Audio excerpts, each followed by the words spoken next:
صحیح بخاری حدیث نمبر 231۔ حضرت عائشہ رضی اللہ عنہا نے فرمایا کہ میں رسول کریم صلی اللہ علیہ وسلم کے کپڑے سے منی کو دھو ڈالتی تھی، پھر آپ نماز کے لیے باہر نکلتے اور دھونے کا نشان یعنی پانی کے دھبے کپڑے میں ہوتے۔ صحیح بخاری حدیث نمبر 232۔ حضرت عائشہ رضی اللہ عنہا رسول کریم صلی اللہ علیہ وسلم کے کپڑے سے منی کو دھو ڈالتی تھی۔ وہ فرماتی ہیں کہ پھر کبھی میں ایک دھبا یا کئی دھبے دیکھتی تھی۔ صحیح بخاری حدیث نمبر 233۔ کچھ لوگ اکل یا ارینا قبیلوں کے مدینہ میں آئے اور بیمار ہو گئے۔ رسول اللہ صلی اللہ علیہ وسلم نے انہیں لقاء میں جانے کا حکم دیا اور فرمایا کہ وہاں اونٹوں کا دودھ اور پیشاب پئیں۔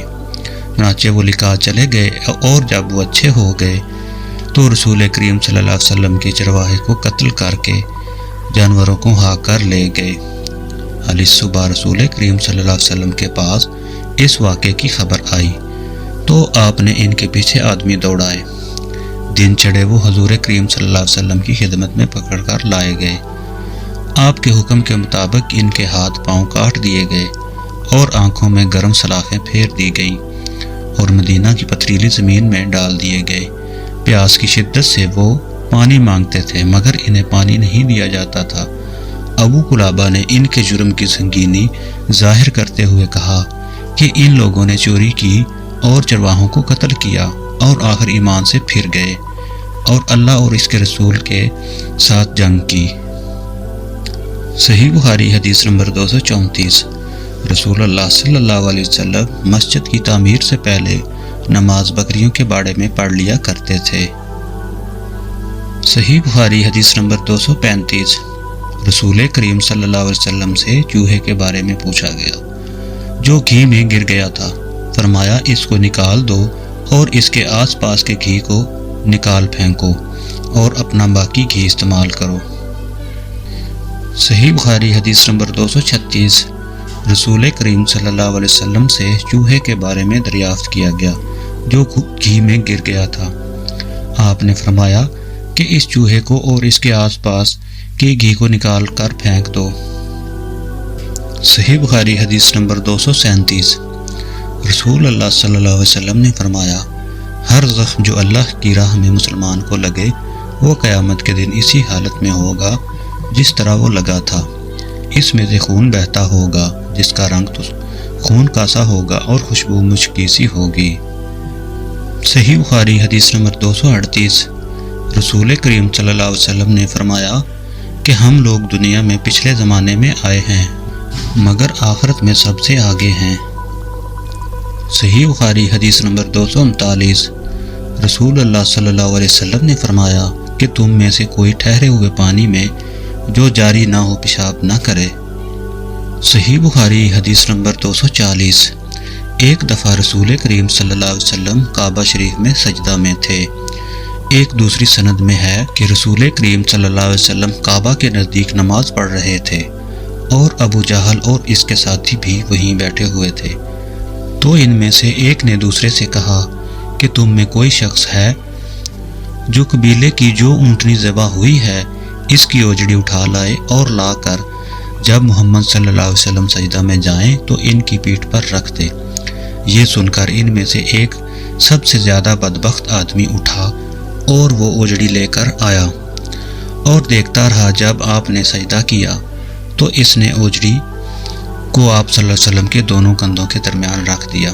عبداللہ بن مسعود کہتے ہیں کہ میں یہ سب کچھ دیکھ رہا تھا مگر کچھ نہ کر سکتا تھا، کاش اس وقت مجھے روکنے کی طاقت ہوتی۔ عبداللہ کہتے ہیں کہ وہ ہنسنے لگے اور ہنسی کے مارے لوٹ پوٹ ہونے لگے اور رسول اللہ صلی اللہ علیہ وسلم سجدہ میں تھے، بوجھ کی وجہ سے اپنا سر نہیں اٹھا سکتے تھے، یہاں تک کہ حضرت فاطمہ رضی اللہ عنہا آئیں اور وہ بوجھ آپ کی پیٹھ سے اتار کر پھینکا۔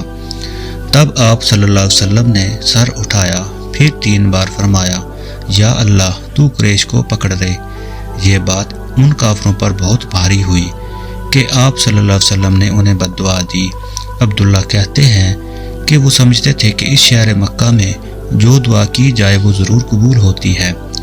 پھر آپ نے ان میں سے ہر ایک کا جدا جدا نام لیا کہ اے اللہ ان ظالموں کو ضرور ہلاک کر دے، ابو جہل، عتبہ بن ربیعہ، شیبہ بن ربیعہ، ولید بن عتبہ، امیہ بن خلف اور عقبہ بن ابی معیط کو۔ ساتویں آدمی کا نام بھی لیا مگر مجھے یاد نہیں رہا۔ اس ذات کی قسم جس کے قبضے میں میری جان ہے کہ جن لوگوں کے بددعا کرتے وقت آپ صلی اللہ علیہ وسلم نے نام لیے تھے، میں نے ان کی لاشوں کو بدر کے کنویں میں پڑا ہوا دیکھا۔ صحیح بخاری حدیث نمبر 241۔ حضرت انس رضی اللہ عنہ روایت کرتے ہیں کہ ایک مرتبہ حضور صلی اللہ علیہ وسلم نے اپنے کپڑے میں تھوکا۔ صحیح بخاری حدیث نمبر 242۔ رسول کریم صلی اللہ علیہ وسلم نے فرمایا کہ پینے کی ہر وہ چیز جو نشہ لانے والی ہو حرام ہے۔ صحیح بخاری حدیث نمبر 243۔ سہل بن سعد سعدی سے سنا کہ لوگوں نے ان سے پوچھا اور میں اس وقت سال کے اتنا قریب تھا کہ میرے اور ان کے درمیان کوئی دوسرا حائل نہ تھا کہ رسول اللہ صلی اللہ علیہ وسلم کے عہد کے زخم کا علاج کس دعا سے کیا گیا تھا۔ انہوں نے کہا کہ اس بات کا جاننے والا اب مجھ سے زیادہ کوئی نہیں رہا۔ علی رضی اللہ عنہ اپنی ڈھال میں پانی لاتے اور حضرت فاطمہ رضی اللہ عنہا آپ کے منہ سے خون دھوتی، پھر ایک بوریا کا ٹکڑا جلایا گیا اور آپ کے زخم میں بھر دیا گیا۔ صحیح بخاری حدیث نمبر 244۔ ابو بردہ اپنے باپ سے نقل کرتے ہیں کہ میں ایک مرتبہ رسول کریم صلی اللہ علیہ وسلم کی خدمت میں حاضر ہوا تو میں نے آپ کو اپنے ہاتھ سے مسواک کرتے ہوئے پایا اور آپ صلی اللہ علیہ وسلم کے منہ سے آ آ کی آواز نکل رہی تھی اور مسواک آپ صلی اللہ علیہ وسلم کے منہ میں تھی جس طرح آپ کر رہے ہوں۔ صحیح بخاری حدیث نمبر 245۔ رسول کریم صلی اللہ علیہ وسلم جب رات کو اٹھتے تو اپنے منہ کو مسواک سے صاف کرتے۔ صحیح بخاری حدیث نمبر 246۔ رسول کریم صلی اللہ علیہ وسلم نے فرمایا کہ میں نے دیکھا کہ خواب میں مسواک کر رہا ہوں تو میرے پاس 2 آدمی آئے، ایک ان میں سے دوسرے سے بڑا تھا تو میں نے چھوٹے کو مسواک دے دی، پھر مجھ سے کہا گیا کہ بڑے کو دے دو، تب میں نے ان میں سے بڑے کو دے دی۔ صحیح بخاری حدیث نمبر 247۔ رسول کریم صلی اللہ علیہ وسلم نے فرمایا کہ جب تم اپنے بستر پر لیٹنے آؤ تو اس طرح وضو کرو جس طرح نماز کے لیے کرتے ہو، پھر داہنی کروٹ پر لیٹ کر یوں کہو، اے اللہ میں نے اپنا چہرہ تیری طرف جھکا دیا، اپنا معاملہ تیرے ہی سپرد کر دیا، میں نے تیرے ثواب کی توقع اور تیرے عذاب کے ڈر سے تجھے ہی پشت پناہ بنا لیا، تیرے سوا کہیں پناہ اور نجات کی جگہ نہیں، اے اللہ جو کتاب تو نے نازل کی میں اس پر ایمان لایا اور جو نبی تو نے بھیجا میں اس پر بھی ایمان لایا، تو اگر اس حالت میں اسی رات مر گیا تو فطرت پر مرے گا، اور اس دعا کو سب باتوں کے اخیر میں پڑھ۔ حضرت برا کہتے ہیں کہ میں نے رسول اللہ صلی اللہ علیہ وسلم کے سامنے اس دعا کو دوبارہ پڑھا، جب میں آمنت بکتابک الذی انزلت پر پہنچا تو میں نے ورسول کا لفظ کہہ دیا، آپ نے فرمایا نہیں یوں کہو ونبیک الذی ارسلت۔